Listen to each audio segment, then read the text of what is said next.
Welcome to Decades, hosted by Chris Rubio.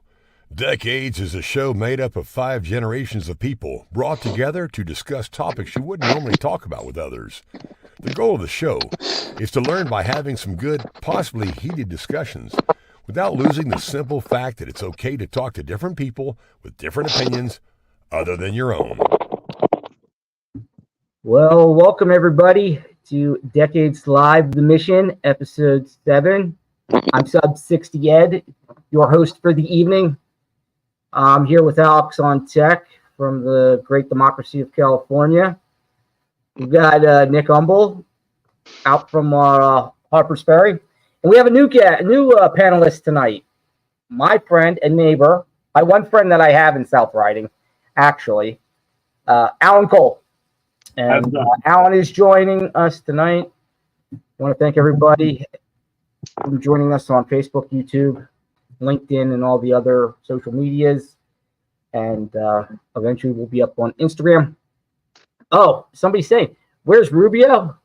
Well, I got to say, Rubio is out doing what he does best, teaching the future long snappers of America out in Lewiston, Idaho this week and can't make it.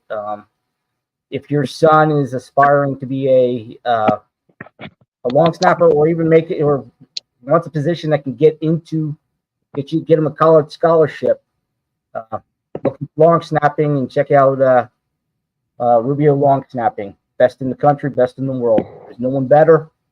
I know I'm going to hear about that from him later on because I gave him so much praise. But anyway, but before we get started into our questions and all that fun stuff, I want Alan does some interesting things with regards to Operation Enduring Warrior, and hopefully some of his buddies from Operation Enduring Warrior are also watching the show. But Alan, maybe you can tell everybody, share with you what I know you do and why you do it and all that fun stuff. Sure, I'd be happy to. Once again, my name is Alan Cole, and what I do is I am a community ambassador for Operation Enduring Warrior. And what that means is we empower, motivate, inspire a lot of our veterans, just not our veterans, but our fire and police. So whatever they're going through, we support them by motivating them, showing them that they can still be successful, still be able to do what they thought they could never do. So this last weekend, we had 2 honorees that was at an obstacle course race where some of the stuff is challenging, but we made sure that they were able to do. So whatever the money we raise helps pay for travel, pays for food, pays for everything for the honoree to go to do. And everything that we do from our presidents on down is all volunteer. So I do a lot of obstacle course racing. I do marathons, as well as long distance ultra hikes with carrying 25 to 35 pounds. Excellent. So right now, what you're working towards something this summer, and you're always working on something and tell this is all great, and Alan won't boast about it, but he's also doing it 11 months after, probably more 12 months now, but he was doing it 11 months after half of a knee reconstruction. The man, I've known the man for 20 plus years now because we've basically been here in our neighborhood together for a while, and the man's been doing this since 2016-ish. I'm going into my 10th year of starting I started off in obstacle course racing. Then I go, okay, that's not going to last. So I started doing Go Rucks. In 2020, I ended up falling into Operation Enduring Warrior by accident. That I was at a course, and I looked into them. I liked their mission, and it's one way for myself to give back. Maybe I don't know everything that they have gone through or served as well as they served in the military, but at least I can turn around and give a little bit back. So if I'm going to torment my body with all this stuff that I do, I'm trying to make sure it's in a good way for them. So it's everything is honoring them and doing that. So what we have as mask athletes for Operation Enduring Warrior is they're using 30% less of their air because they're in their gas masks. And we want all the focus to be on the honorees. We don't want the focus on the people that are supporting them. So we don't want to be looked upon and going, hey, you're doing a great job. You're helping these individuals. We want these individuals to shine. And we want people to look at them and say, hey, you're doing a great job. Awesome work. Even if you do fail on an obstacle, we have your back. We'll try to help you as what we can do to get you up over it. But it's nothing to get upset or feel bad that we have to help them, because these individuals have put their life on the line for everyone else. Well, that's awesome. That's great. The stuff that you're doing, and I know the whole Operation Enduring Warrior group really appreciates what you do. As you've gotten, what'd you get? Oh, is it you got Volunteer of the Year or some kind of? I know you'll be too modest to say that, but the man does a lot, and we need to recognize more people like Alan doing this kind of stuff. Honored in the last 6 months. I received the Community Ambassador of the Year. As Ed says, I'm not a big look at me, what I've done. Also, when I was in Boston, I received a Grit and Determination Award from the charity that I was helping, because it is a long thing. You had 64 people sign up to walk from Boston Commons all the way to the Boston National Cemetery, and only 8 of us finished. And there was points that I thought about it for about a brief second. Then when I lost my contacts the last 12 miles out, I was basically blind. I could only see about 6 to 7 feet in front of me clearly.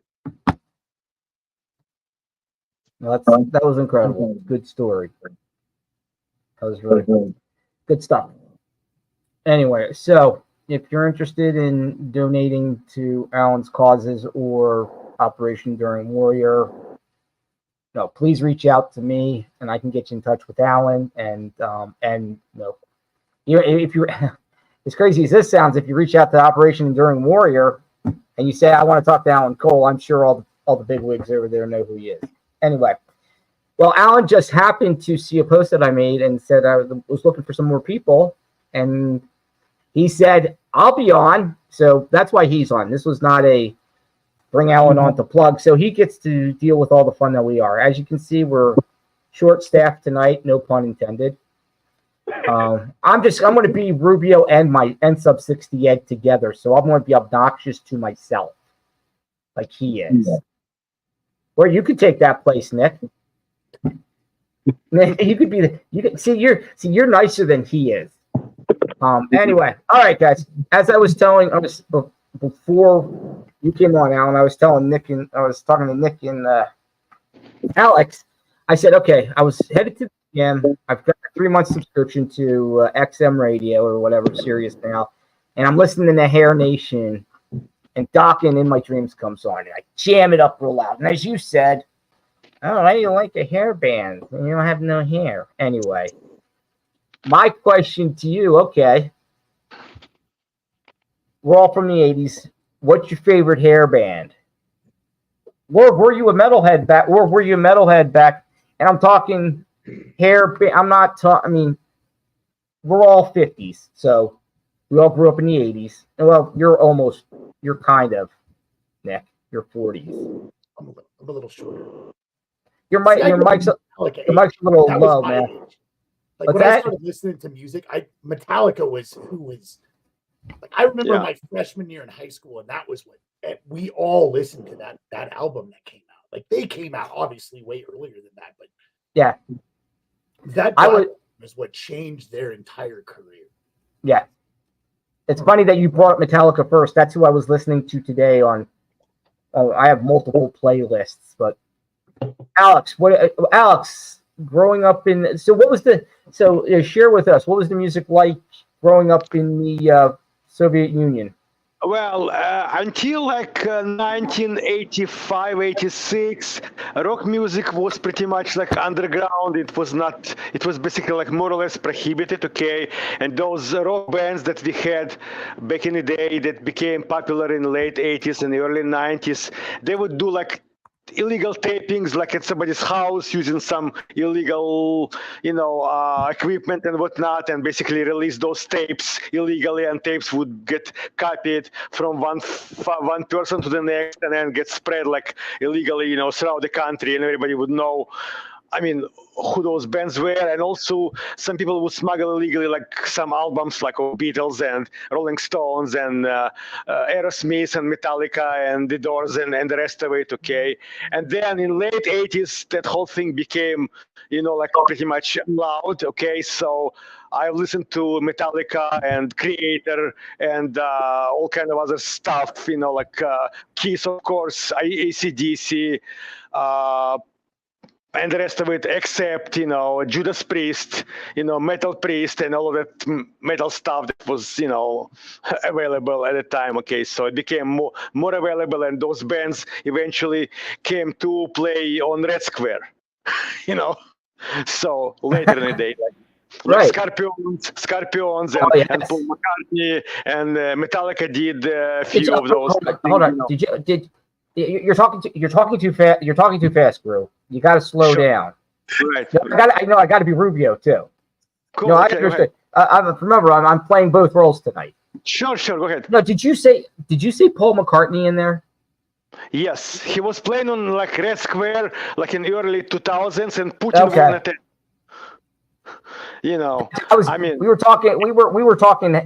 talking hair bands, and I just didn't see Paul McCartney as a hair band. I'm just saying.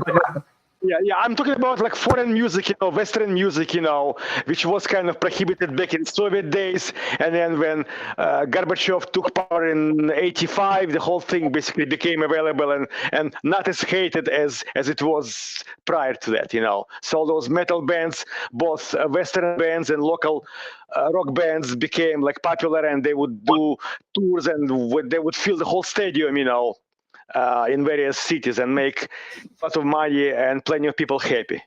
All right, that sounds awesome. That was I know it all changed. All right, yep. Mr. Cole, what say you? What'd you grow up with?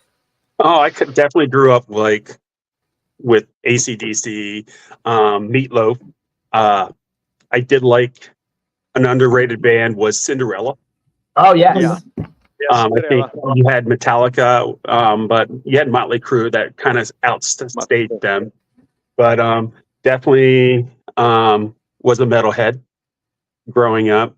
My first concert ever seen was Alice Cooper in the late 70s. Welcome to My Nightmare when I was in the 5th grade. So it was great. Now you know how crazy I am. I am your worst nightmare. Yeah. Well, Jim, he was too tired to come on, but he's at least following. Thank you, Jim. Appreciate it. Jim Scarano, one of our other panelists. Classic rock. That's good too. I was, like you said, Cinderella, Rat, Dio. Yeah, Ronnie James, Dio, Black Sabbath with Ozzy.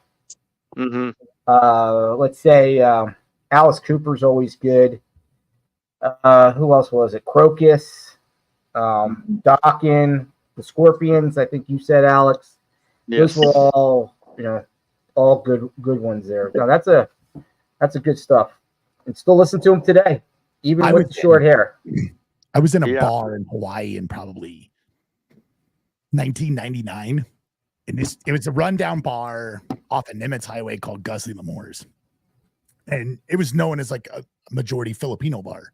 And they had Warrant playing there one Sunday night. And so we went in and watched Warrant play. And to see those, those guys were they were older. And the guy was like, I remember when I played played in front of sold out stadiums. Now I'm playing in a rundown bar in Hawaii. And so it was, it's still pretty cool to be able to see guys like that, and you remember You also had when and so Kix. on. Kix was another good one. Kix, yes. Poison to some extent wasn't too bad. Yeah. Yeah, the group from Poison actually grew up across the river from Harrisburg. A couple of them went to Mechanicsburg High School. Oh wow! All right, that's so yeah, cool, fun got fact. to see them. What about Def Leppard? Def Leppard, yes, absolutely.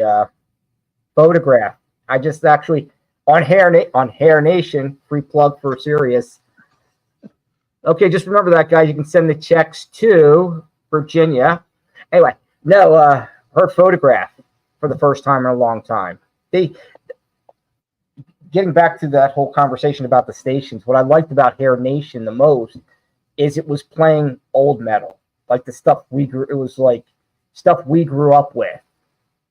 And that's what's exciting to hear, because you didn't hear, and Jim's sitting here. I loved Kiss, yes. I loved Kiss. Funny story about Kiss. I had a great aunt who was a nun, and I had Kiss posters all over I had Kiss posters. I was, I was Kiss Army all the way. I was big, I thought Chris was the best, all that fun stuff. And my mom, and it was funny because my aunt the nun would always kind of go up to my mom. Do you know what KISS stands for? You know what KISS stands for? And for you watching out there on all our social media or too young to know what KISS stood for Knights in Satan's Service, or supposedly. But it, so that was always a fun thing. My mom was just like, okay. So yeah, go ahead, Alex. Well, I have another funny story. Many years ago, I was driving Sepulveda Pass, which is like basically a street parallel to 405. When 405 is booked up, many people just drive Sepulveda Pass. You can drive about the same speed if it's empty. I was driving at the time a Nissan Maxima, kind of sporty sedan car. It was a guy driving he passed me. He was driving one of those classic Chevy Corvettes from like 60s. It was like a convertible, and he had the Highway to Hell by AC/DC blasting from his speakers, and he was driving like 90 miles per hour. That's awesome. That is awesome. Funny story, Wow, that is awesome. Well, that was a great little trip down memory lane to some great metal. That's all I listen to when I work out. Is I have Judas Priest on one list. I have. It depends on what mood I'm in, and you probably can relate to this, Nick. You get into the weight room or you get lifting, and you need something to really get going. You got Judas Priest. I have nobody mentioned Iron Maiden. Love Maiden. Yeah, I remember. Yes. And some of them, those songs are so long for Maiden. It's like 10 minutes. You can you can say, okay, I'm going to do this for the whole song, and then kind of gauge yourself. So. As a strong man and a guy who works out often, what's on your playlist, Nick? It sounds like I'm in a Russian club, to be honest with you. Like I spent so much time in Southeast Asia, man. It's like house music. Oh, really? Oh yeah, I listen to a lot of EDM, a lot of house music, man. A ton of that. Oh stuff. wow. Now I have Metallica and Breaking Benjamins and all that kind of stuff in my playlist, but for the most part, man, it's all EDM and like techno music. All right, Jim wants me to do a heavy metal headbanger pose. There you go. There you go, Jim. Even though you were you're well enough awake to be giving comments, too tired to be on the show talking with us.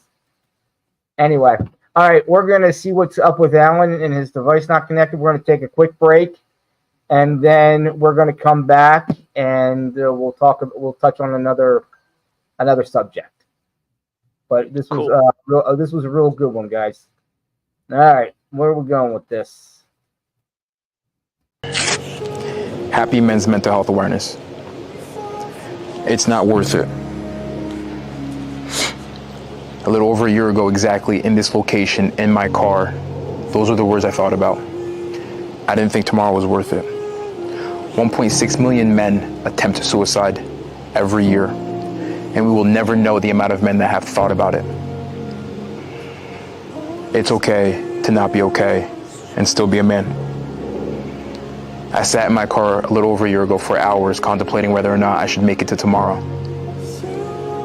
But what I ended up doing was calling a friend, and he was willing to listen. That was one of the hardest things I ever had to do in my entire life, was to let somebody in and let them know that I wasn't okay.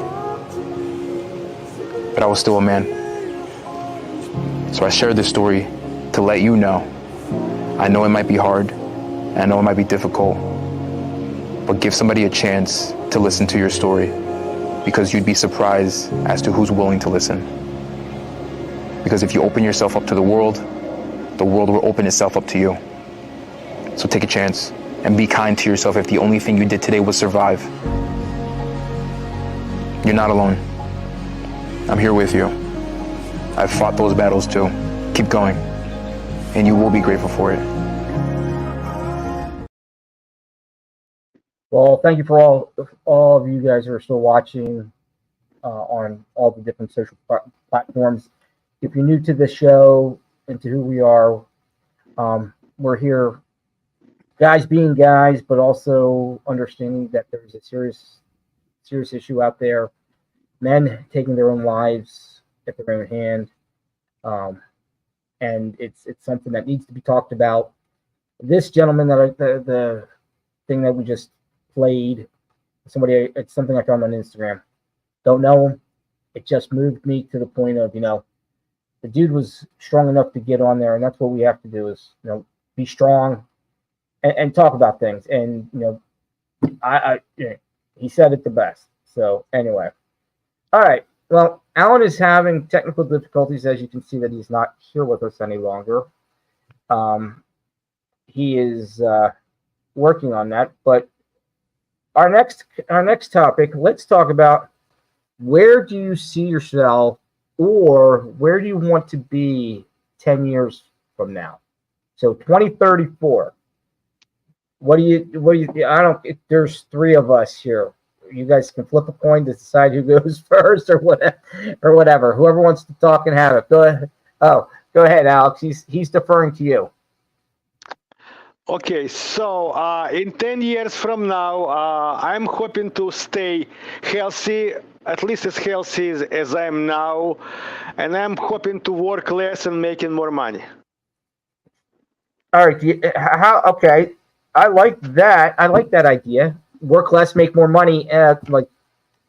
How do you plan on getting there? Well, I'm planning to work maybe some consulting gig where I don't have to show up for 5 days a week. Let's say I only show up for like 2 or 3 days a week and charge some good consulting rate that would allow me to relax more and work less. Okay, so you charge some exorbitant rate and just kind of give some ideas that they'll pay no attention to, and then just be able to, and then collect your fee. Yep. Management consultant. All right. Good stuff. How about you, Mr. Humble? What say you? I want to move into the interior of West Virginia. Okay. I'm hoping I would like to become a coach, right? And that's in the strength conditioning world. And if that means either coaching at a university, or that means us buying a piece of property and building a gym, not like I have now, but a larger gym with a bigger space in it, and coaching kids that are going to go to the next level or at the next level and want to continue to get better. That's where I really see myself in the next. I've gotten a client here in the last 2 months. She has been a good friend of mine for 15 years now. And she was in a bad spot and needed help, and we've been good friends since. And she's married and lives in San Antonio and is doing great, but she has a disability. She has a very strange disease that puts her in the hospital, and it sucks her body. It sucks a lot of the muscle out of her body to recover from it. So what I have been able to do is help start training her. And so the goal is to put as much muscle mass on her as we possibly can before she goes back into the hospital, knowing that she's going back into the hospital at some point. So I have found it really rewarding to be able to kind of move that puzzle pieces around. Like one of the things is that she can't drink protein supplements. They make some enzyme in them, and it's that every one of them makes her vomit. So that's horrible. thought, what about chocolate milk? And chocolate milk seems to work, and it doesn't make her sick, and it doesn't taste like she's not drinking a ton of milk, right? But she's getting that sugar and some carbohydrates. But so I enjoy doing that, man. That's awesome. So I was talking to a friend of mine about it, and his thing was, you're giving somebody a better quality of life down the road. Yeah, and so definitely. If I end up in that space and I'm training people like that, I would be. It's just as rewarding as training somebody that's in high school trying to go to college or college to any league, whatever league it may be. Right. That's awesome. Helping provide somebody a better quality of life just through working with them. Yeah, that's satisfaction, because you can see that to the same extent. Correct. Look who's joined us, Jim Scarano. Jim Scarano. I guilted. It did make me feel guilty. I guilted him into it, everybody. So all you 19 people, all you 19 people watching on social media, I literally guilted Jim. I said, if he's not tired enough to make comments. Well, thank you for actually, Jim. I love you, brother. I love you too. But I really need 10 a years, shower, but it can wait. Yeah, we're not going to be on forever.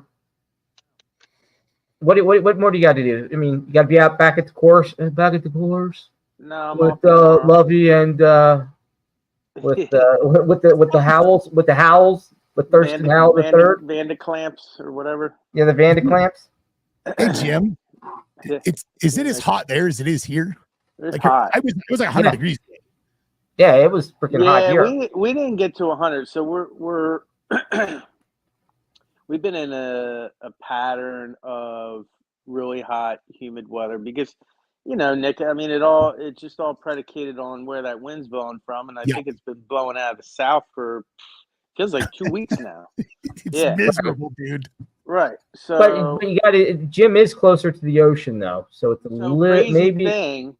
Yeah, crazy thing. Like where I live, we're probably, I don't know, we're only like 5 miles from the ocean. But as soon as there's a road called the Parkway, the Garden State Parkway. Familiar. Yeah, and anything like that's like the dividing line. Anything west of the Parkway, the temperature just skyrockets, So, but right along the beach, like the beaches, people were talking about Ocean City. The wind was blowing a little bit southeast, so they had like thick fog in the morning, and then you get these people who are like, it was cold on the beach because the ocean temperature dropped a lot because of something called upwelling, I think, where like the warm water just kind of gets blown out, and underneath you bring up colder water, so it's like a refrigerator effect over there. So, but yeah, it's been hot. It was hot at the golf course, and you're outside all day too, right? I was outside 9 hours. It's been. Did they give you like 10 minutes at the pool? Like Caddyshack? There is no pool. No, there's no pool. Oh, it's just the golf course. It's not even a country club. Yeah. No, I know they call it a country club. It kind of bothers me because I'm like, that's not a true country club if you don't have the pool. But whatever. Yeah. Jim, Alan, Jim. Hey, Alan, nice to meet you. 10 year. Okay, the question on the table to everybody is 10 years from now, what do you want to be doing? Where do you see yourself? What is the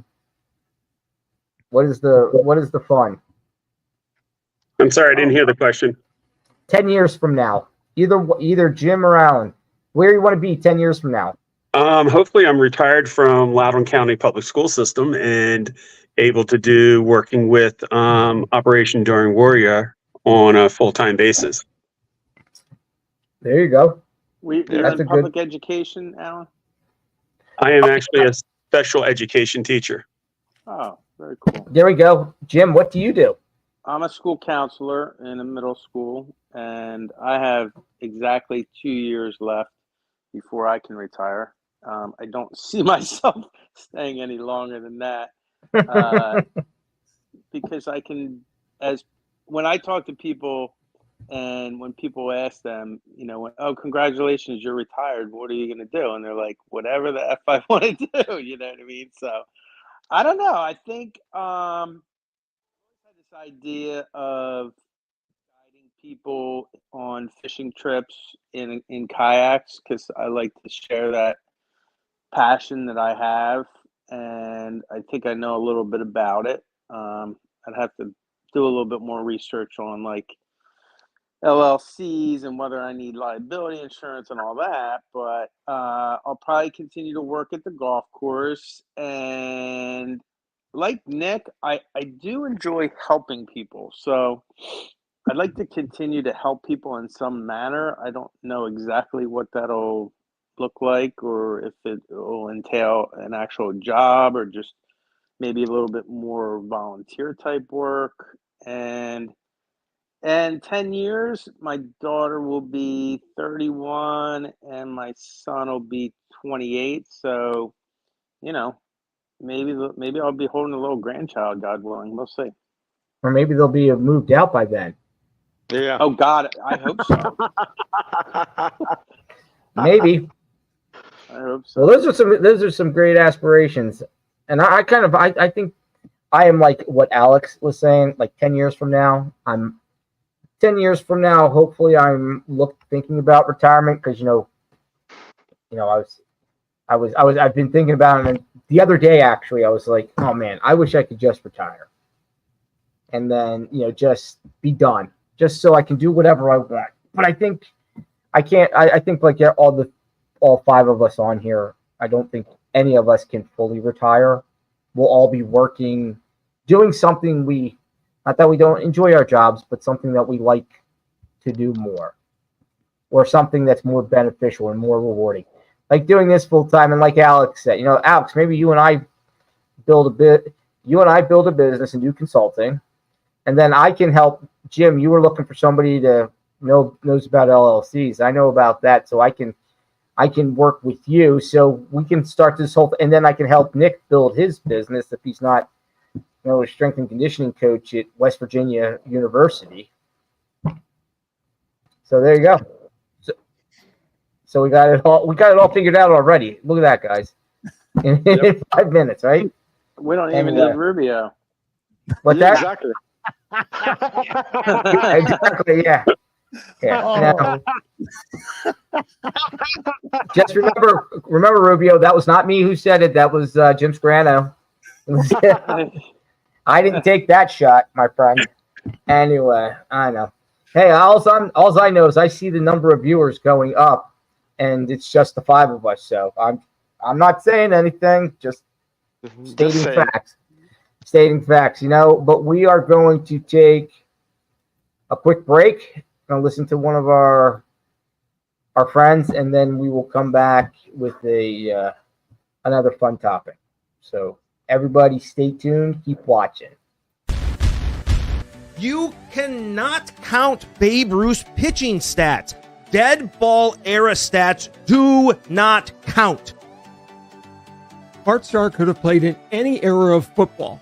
Tom Brady or Aaron Rodgers would have been destroyed if he played in the 60s or 70s. Say that to me one more time.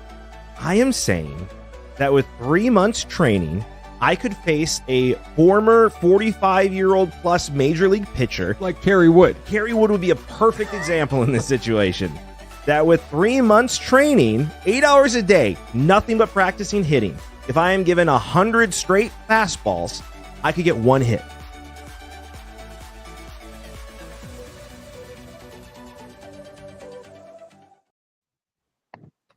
Sports Talk with Dad, great show. Friends of the show. They've been on before with us. Tim's been on with us. So make sure you check them out if you get an opportunity. They're on YouTube. Huge following. If you love sports, something you can follow them with. All right, guys, we've had some fun. We've had some kind of goofiness. Let's talk, not total serious, but a little bit. what do you think should happen with what should we do with TikTok? We banning TikTok. We banning TikTok. We forcing them to sell TikTok. Does it really matter? Are people smart? Are we too worried about the intelligence of the people using TikTok that they think they can be influenced so much? What does everybody think about TikTok? And what's really on the table is, they either want it to be sold or banned in the U.S. So, Nick Umble, you know what? I just love your opinion on these things. You're going to be my Rubio. You're my Rubio tonight. So, what do you think? TikTok. Do you use it when you promote your show, Sentinel Strength? Make sure to check that out, everybody. Sentinel Strength, check it out. I do not use TikTok. I refuse to put TikTok on my phone. If you go in to just go online and Google TikTok and rules, or what do they call it? User agreement. 20% so ByteDance, the company ByteDance is the inventor or programmers that invented TikTok, right? So ByteDance owns that. 20% of ByteDance is owned by the Chinese Communist Party. And if you read the bylaws and the rules and regulations, the user agreement, all of your information is sold or can be sold to the Chinese Communist Party. Right? So if you're a veteran and you've done anything remotely overseas, you're in a dossier somewhere in someone's deal, right? So whatever. Telling a foreign company you have to divest out of TikTok is not something I think we need to be in the business of, right? So you can either say, hey, we're going to ban it, or we're not going to ban it, right? But this whole thing of like I read that law that Congress passed, right? And I have huge issues with what was in that law. I have huge issues with how that law was stated. I think that, hey man, if you want to use TikTok and you're willing to sign that user agreement, like have fun, man. Do I think it needs to be on any government device? No, I don't. Right. I think that the government is taken as far, and that's as far as they should go. And you guys know me, the less government, the better. So I think that if you want to use TikTok, man, use TikTok. If you're willing to sign that affidavit, which is what it is, saying that I agree to all these user parameters and know that all of your stuff is going to the Chinese Communist Party, fine. I could care less. I don't care. Ban it on all government platforms. The problem I have is not with TikTok. And by the way, if you didn't know, ByteDance and the Chinese Communist Party are now going into business together to build a brand new quantum computer chip out of Taiwan, I believe. And so that's huge, right? And I think ByteDance is going to tell the U.S. federal government to go pound sand. But the reason I don't like the bill is in that bill, if you read it, it says the president is able to, and it goes in it gives him special abilities. Well, it states a U.S. code. Well, if you open that U.S. code, it's an emergency ability for him to shut down any and all websites that he does not agree with in a time of an emergency. So that's why I disagree with the government being involved in any of this at all.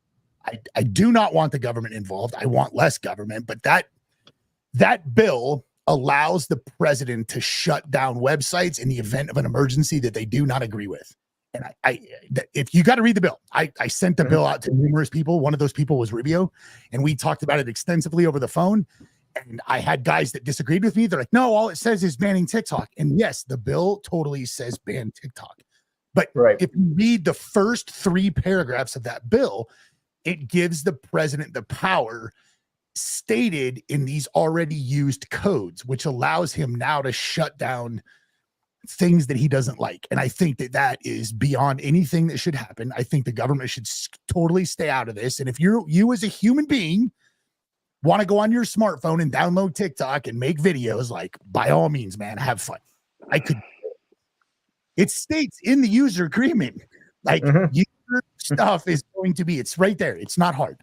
And I think that's just the way it is. I don't have a problem with TikTok. If you want to do TikTok, use TikTok. I think the government needs to stay out of telling any company they need to divest. That's not a U.S. company. Now, if you want to tell BlackRock to divest, well, I'm fine with that, because there's some problems there, right? But ByteDance is not a U.S. corporation. So, hey, man, tell the government to sand. Alex, our tech guy, what do you think? Well, I actually agree with Nick with what he said, and I think that whole story with Chinese Communist Party and allow them to be involved in our lives, it goes back to Richard Nixon when he thought if we open China to trade, to opportunities, they will basically abandon communism and become part of the world democracy, which hasn't happened yet, and I don't think it will ever going to happen. And also what I agree with Nick, that again, people should decide what to use and what not to use.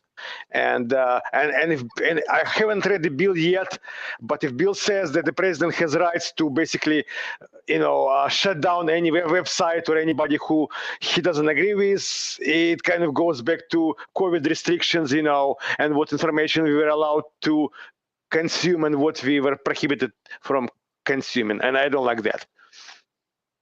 Good point. Alan, what are your thoughts? TikTok, yes, no, ban it, throw it out? I think to me, it's great if it's used properly. And one way for companies to get their message out there, business out there. What I don't like is when they're using these challenges and you have students that are going around and they'll have these TikTok challenges that you have to do. I mean, that point, I don't like it. But in the other end, that it does promote small businesses that aren't able to really pay the big budget salaries or the fees to be on the TV, radio, and so forth. That makes sense. So from what I'm hearing you say, the Chinese government being involved doesn't really affect you. It's your point is the fact that the kids do it for the crazy challenges, and corporates, small businesses can use it as a free medium to kind of advertise at low cost. Is kind of good for you. Makes sense. Hey Jim, what are you thinking? Or did you fall asleep because you're so tired from working all day? No, I'm here, Ed. I'm here. I just want to. Hey man, I just wanted to make sure you're okay, man. Should we call 911 or something? Because I don't want to get a call from Ocean City like, why is Jim not waking up? I'm good. I'm good, Ed. I'm good. My feeling about TikTok. Wow. So interestingly enough, I can absolutely piggyback on what Alan said, because I don't have the knowledge that Nick and Alex and maybe you, Ed, have on, government's involvement and all that kind of stuff. But it's like anything else. It's something that if used properly, it can have positive benefits. But from what I see in education, these kids, it's just one more way of, sharing their hate and slandering each other in the privacy of their bedroom. I mean, they create fake accounts to belittle. Unfortunately, it seems to be more girls than my male students. And then you get the silly challenges where all of a sudden, like, all your soap dispensers in the bathrooms are ripped off the wall, and some honest kid will tell you, "Oh yeah, Mr. Scrana, that's one of the TikTok challenges." I'm like, "What?" So in school, I'm always like, "TikTok's the devil. Stay off it. Stay off it." But they don't listen. Yeah. So. Ban it? No, I don't think you have to ban it. I just think it's a societal issue, like a lot of other things that we deal with. Guns. I agree with what everybody is. Personally, I agree with what you're all saying, but and I like. The Chinese government isn't in bed with ByteDance. We all know that. You choose whether you want to go dance with the devil. That's up to you. have a decades account for it, and and I can understand why guys like Nick who've done what they've done, but at the same time, I also agree with him on the sense that you don't want government telling you what to watch, what you're doing. I mean, government overreach is we don't want that because and I know what Nick was alluding to in that whole it says TikTok, but in the moment of crisis it's going to change and that's going to get blacked out. It's going to be any website that they don't agree with. Yes. Just so people are clear that are watching this. Nick, you obviously read the bill. So is that the actual wording? No. So the wording is that it gives the wording in the first. I should pull it up right now. The part where you said that. Yes. So it says that it gives doesn't agree with. What is that? What's that? Doesn't it? What does the phrase "doesn't agree with" mean? I mean, that's a lot of gray area there. Yeah. No, but that's why. Yeah. That's exactly 100% why. That's why those bills are written right there. They're written to be like that. Nobody pinpoints that stuff. Yeah. Right. That stuff's all meant to be vague. Right. Because this is what's going to happen, right? The same thing that's been happening lately. Like everything's going to go to a court and then it's going to go to a higher court and then it's going to go to the Supreme Court. And they're going to make the Supreme Court undo that, right? Like figure out whether this is constitutional or not. And it's because we won't point things. We never want to point anything like this is the law. We want to make it ambiguous, if you will, so that it's like it gives a gray area in it, and then it can go either way. In my opinion, it doesn't matter what side of the aisle you sit on. If it supports this side and that's the guy you want, you're going to go forward. If it's not, you're going to be against it. But this is why I say that. So 5 years ago, I was a contractor and I just happened to be working in UAE. So I lived in Abu Dhabi for 5 months. You can't use WhatsApp live chat. If you buy an iPhone in Abu Dhabi or anywhere in the UAE, it does not come with FaceTime. FaceTime is illegal. You cannot do any kind of FaceTiming. Like what we're doing right now, video chatting is not legal in the UAE. Oh, really? Yeah. The only legal way you can do this is using Skype. And the only reason Skype is like that is because Microsoft, they were like, you got to ban Skype. You have to take Skype off all the computers and all the software. And Microsoft was like, that's not how this works. That's part of the Office suite. That's how it's going to happen. So you can either keep it or we'll pull all of our licenses out of the UAE. When obviously the UAE has everybody in the world has all their information on Microsoft Office. So they were like, okay, we're going to keep it. But what I'm getting at is that people don't understand what you have here in this country until you live abroad or have been somewhere that it's not. And you're like, man, that's not there. That's not available. Why is that not available? Because all laws are not the same. It's the same way with Brittany Griner, right? Everyone was outraged that Brittany Griner went to jail in Russia. Well, guess what? Pot in the United States might be legal in certain states, but pot nowhere at all, period, is legal in Russia. It's just one of those things. Like what our laws here are not laws everywhere else. Yes. Right. And so that's why I don't want the government involved, because that's the kind of overreach, in my opinion, that it has. Do I FaceTime my wife? Not often, but I do. Do I like doing these chats with you guys on a week? I do, but I couldn't do that if someone's involved. And I don't want the government to be more in my lifestyle. There you go. No, I don't think anybody really does at the end of the day, because then you start. Where does it be? Once it starts, the question is, where does it stop? Yep. And then we could all start. Maybe next. You're gonna give Alex flashbacks to his next week. childhood. Hold on, next week. Next week maybe the topic becomes Project 2025. Oh no, I'm not even talking about it. I'm not even going there. Nope. Project. Oh, we might. I won't. Justin. What's that? I will not come on if you have that topic. I've read it. I've read the whole thing. There are some things I think that are good about it. Yeah. There's some things that really scare the hell out of me about it.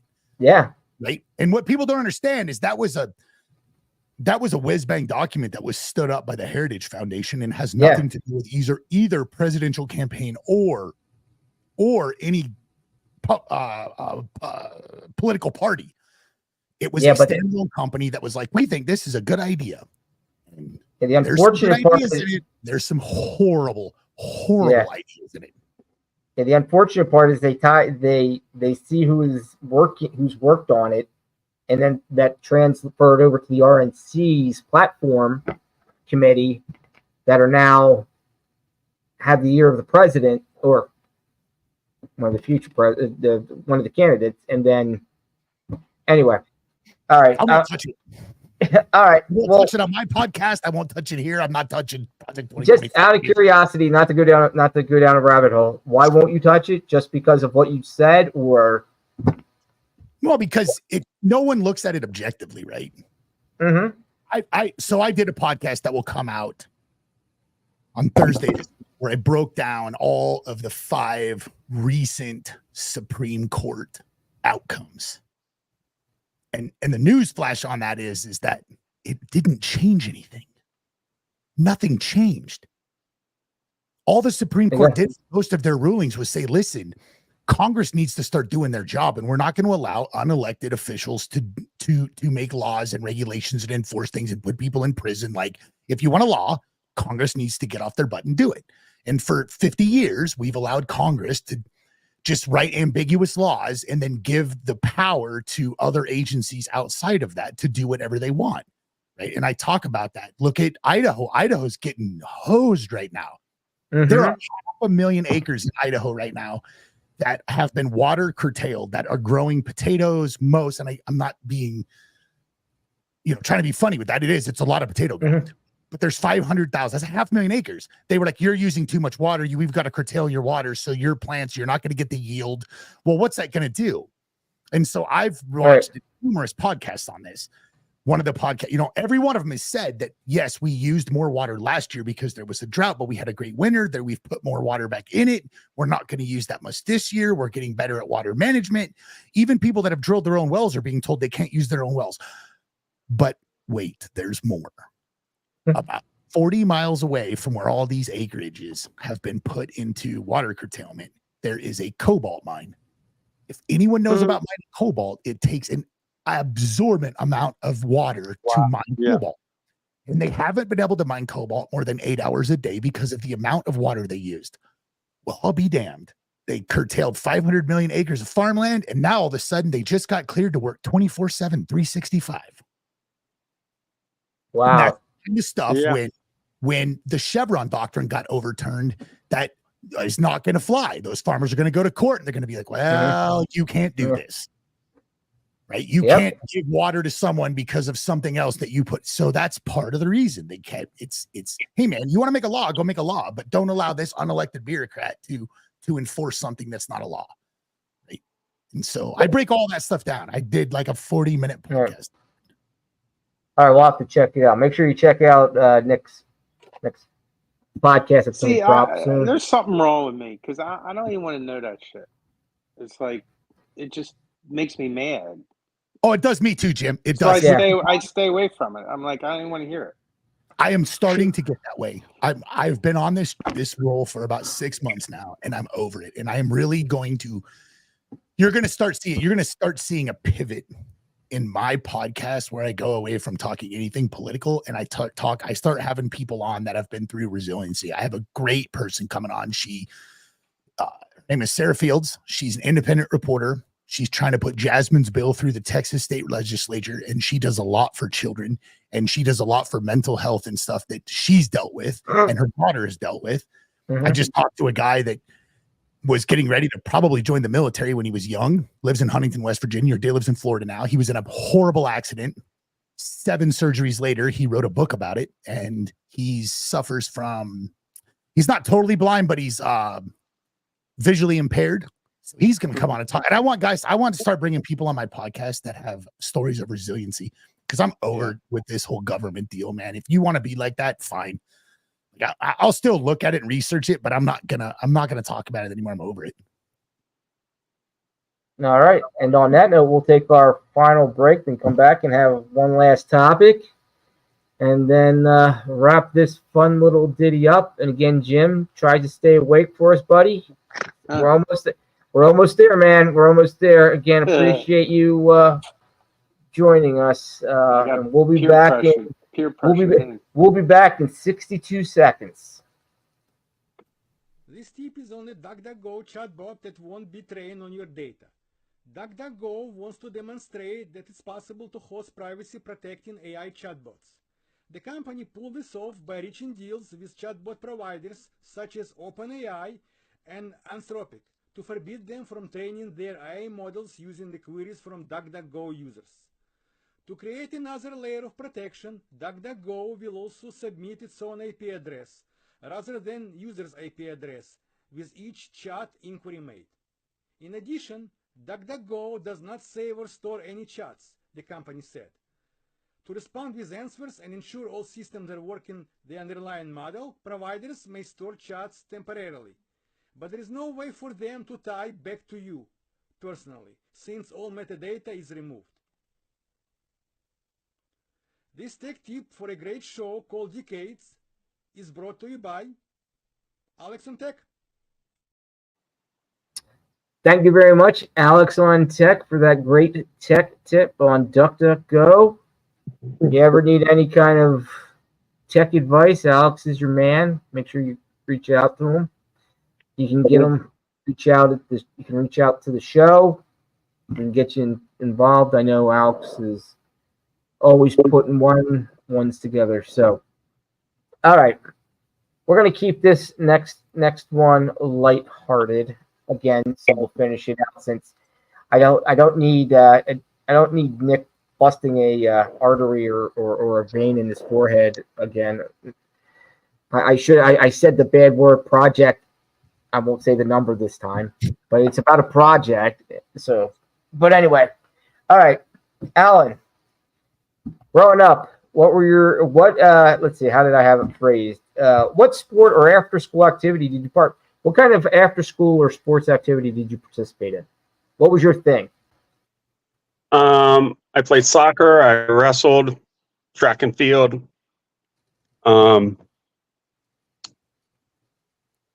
Let's see, I did basketball for a little bit, but I couldn't jump.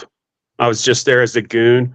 So I wrestled for most of my high school career. So out of all your sports that you did, what was your favorite?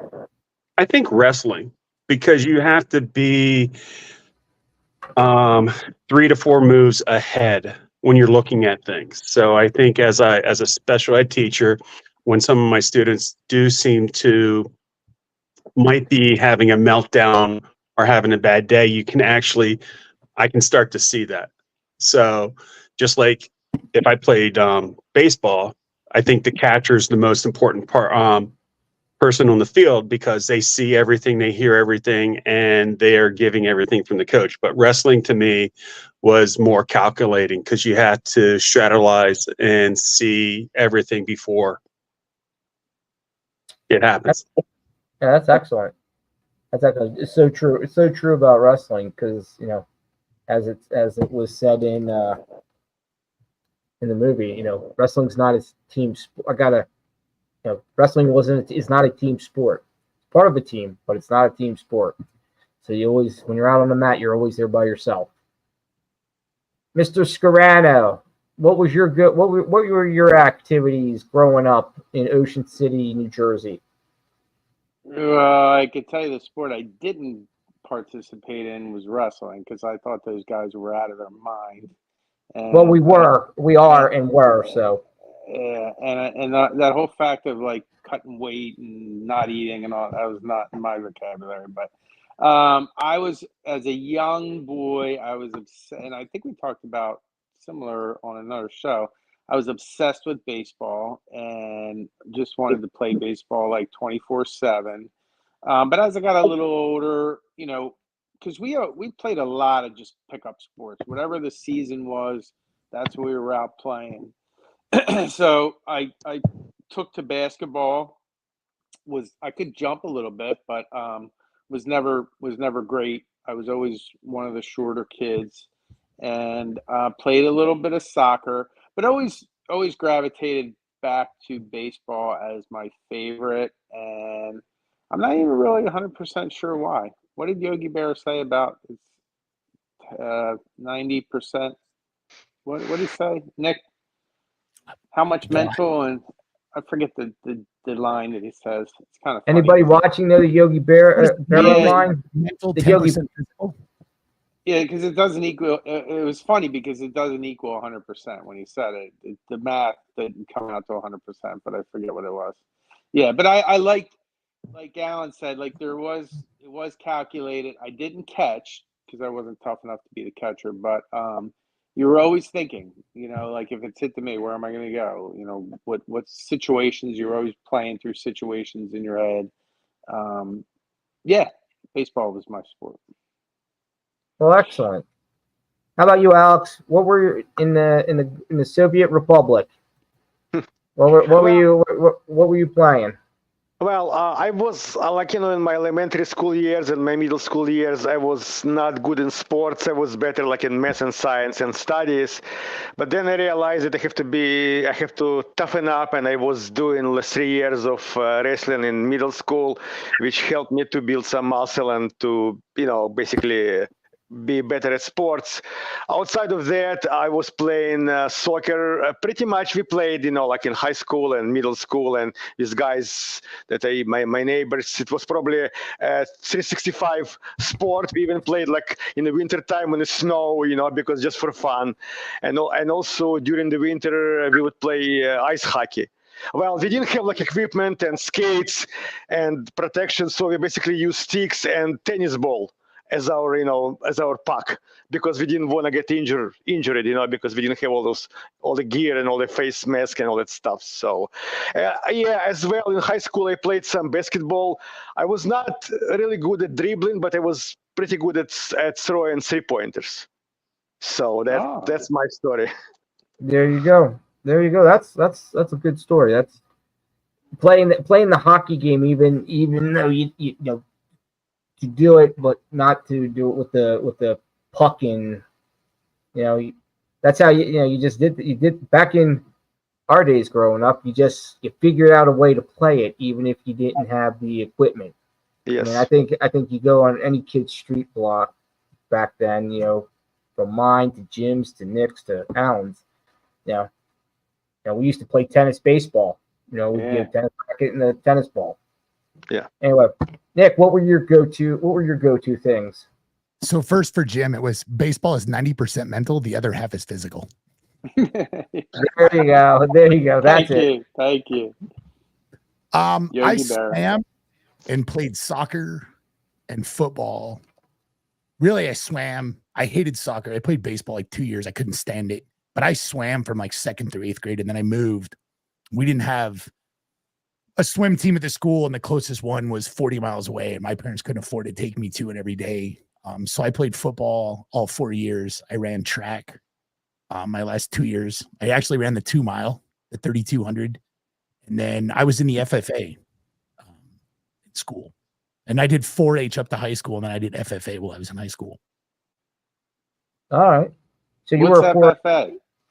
Future Farmers of America. Blue corduroy jackets. So you were did you like compete in the 4-H too, like raising pigs and stuff like that?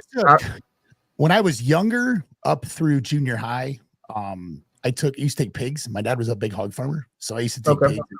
And then when I was in high school, I took 2 years. I went to this fair and took steers. Okay.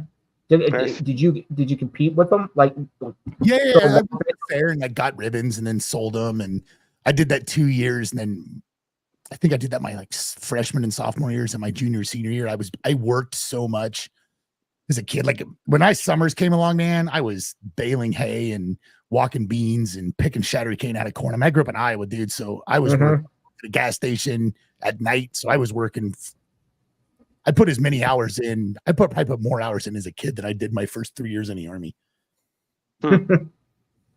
So basically, not that it was easier, but going to the Army was kind of a break from what you. Oh yeah, man! To. I got the Army. Easy. All the other guys are dying, and Nick's like, "Oh my god, this is like, I can just kind of sit back and relax on this." Yeah, once you got out of training and got to a unit, it was like, "This is it. This is the harder." Oh, wow, I don't have to get up before the sun rises to milk the cows or shuck the corn or whatever you guys do. No, that's good. Yeah, that's good stuff. For me, it was I can still remember. It was playing soccer, and I got that bug was when we were in second grade. I saw a movie on Pele, so I was like, I can do this. Mm-hmm. And then and it was kind of funny because I did that up until high school. I even tried out for the high school JV team because I thought, hey, I could play through eighth. I played second through eighth. I didn't play travel, just played regular. And I said, okay, I can go do this at the high school level. Well, the high school level, even at the JV level, is a little bit different. That's when I started to realize that, everybody else got bigger and stronger and faster, and I was a little bit still short. So I decided. So that's when I took on managing things. So I decided I managed the soccer team for 4 years, and actually going into high school, that's when I started. I had some surgery done on prior to that, and one of my. It's not really a sport, but I got really into lifting weights, and it's like I tell people, I've been lifting weights consistently since I was 13, and I'm 54 now, so 41 years. I've been, doing something. So not that I'm trained by a professional or certified, but I know enough to be dangerous on what works and what doesn't. And they all sell the same little fancy things that they're telling you what works, but you actually have to see what works for yourself. What works for everybody. And see, that's what they want the quick. They have to understand there's no quick fix. And then people don't do that. Will throw the money and say, this doesn't work. No, it doesn't, because you're not him. Mm-hmm. It worked for him. But anyway, and then my other sport was wrestling. I'm with Alan, my father, who was a sports fanatic, caught at St. Joe's, played 4 years at St. Joe's, and was a baseball guy. He said one of the hardest sports he'd ever seen or ever watched was wrestling, high school, collegiate and high school wrestling, just because when you get locked up with somebody, you have them pushing against you as much as you are pushing against them. And it's not a stalemate. You're just, nobody's moving. And it looks like nothing's happening, but so much is happening. So that's that. So that was that. So still love watching collegiate wrestling. And, it's like my two favorite sports in the Summer Olympics are weightlifting and wrestling. Two that they don't show because they're not popular TV. Mm-hmm. Yeah. Anyway, so that's good. Well, guys, this was a great show. I want to thank you all for tuning in. We're at an hour. I mean, you guys make it this easy. We had 30 plus people watching us just ramble about stuff. So, Alan, I want to thank you for being on and joining us. You can come on anytime you want. You want to join us. We do this weekly now, man. Just let me know. And when I sent you the text, I said, I'll be on. I was going to watch you guys. I wasn't actually expecting to be on the show. I didn't. Well, that was funny when you said that. And that's when I first read it. I was like, okay, we could use another person. We needed you. Yeah. So because look, Jim's half asleep. And I had to be mean to Jim. I had to say, Jim, why are you riding Jim like a wet mule tonight? Jeez, dude. That's the Rubio role. Because remember I said, didn't you hear in the beginning? I had to be Rubio's not riding me. I can't just pop in. Actually, it was funny as we wrap this up, and I didn't have time to do it, but I was going to get the boo sound effect, and I was going to play it. And I was going to say, Chris Rubio's not here with us, can't be with us tonight. And I was going to play the sound effect like boo, like everybody's booing that he's not here. So anyway, thank you all. And remember, it was a great time. And you have a drink. And Alan, one of the things we do is we have a toast to each other. And and typically what we'll do is, Alan, I would give you as the new guy, but the fact that Jim came on tired after a long day, blah, blah, blah, of working out in the sun at a golf course, Jim will get the panelist of the show. Here's to cheers, guys. Cheers. Thank you all. Thank you all for watching. Remember, have the tough conversations. That's the only way this world gets better, is to have tough conversations with one another. And with that, make sure to share this episode, and we'll see you all next week. All right, Thanks, guys. Good night. Good night.